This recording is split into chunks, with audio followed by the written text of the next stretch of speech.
High, this is day 3 आणि मी माझंच कौतुक करत आहे कारण मी कन्सिस्टंट आहे. सो सकाळी-सकाळी Deutsche Bahnनी धोका दिला. ट्रेन सगळ्या कॅन्सल होत्या म्हणजे डिलेड होत्या. मग मॅनेजरनी सांगितलं होम ऑफिस कर. सो आय वॉज खुश. होम ऑफिस केलं, लॉग आउट केलं आणि पहिला चहा बिस्किट खाऊया म्हटलं. चहा बिस्किट मी एवढं छान निवांत बसून एन्जॉय केला आज. आणि मग जेवणाला काय करायचं कारण आज नाही गेले, उद्या तर ऑफिसला जायलाच लागणार होतं. मग दाल खिचडी हा ऑप्शन होता.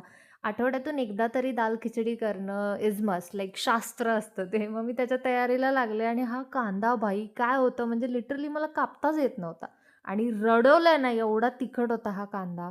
आणि हे ना मी माझ्या मम्मीकडून शिकले. ॲक्चुअली माझी मम्मी नेहमी अंगणात बसून लसूण सोलायची. तिला ते काय आवडायचं आय डोंट नो. आणि मग मला पण आज वाटलं की अंगण नाहीये बट मी निवांत बसून ते करू शकते. आणि भाई माझ्याकडनं ना ते मीठ जास्त पडलं. बट एनीवेज म्हटलं अगर आपको ब्लॉगिंग करना है तो कुछ ना कुछ तो सॅक्रिफाईस करना ही पडेगा.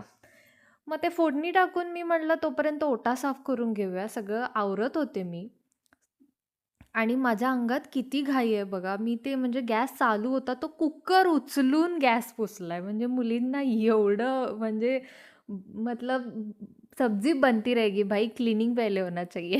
मग खिचडी रेडी झाली. त्याच्यावर मी मस्त तूप, लोणचं आणि नेहमीप्रमाणे उडदाचा पापड लाइक मी हा शेवटचा राहिलेला इंडियातून आणलेला तो केला आणि मी माझं जेवायला बसले आणि भाई काय लाजवाब झालेली दाल खिचडी.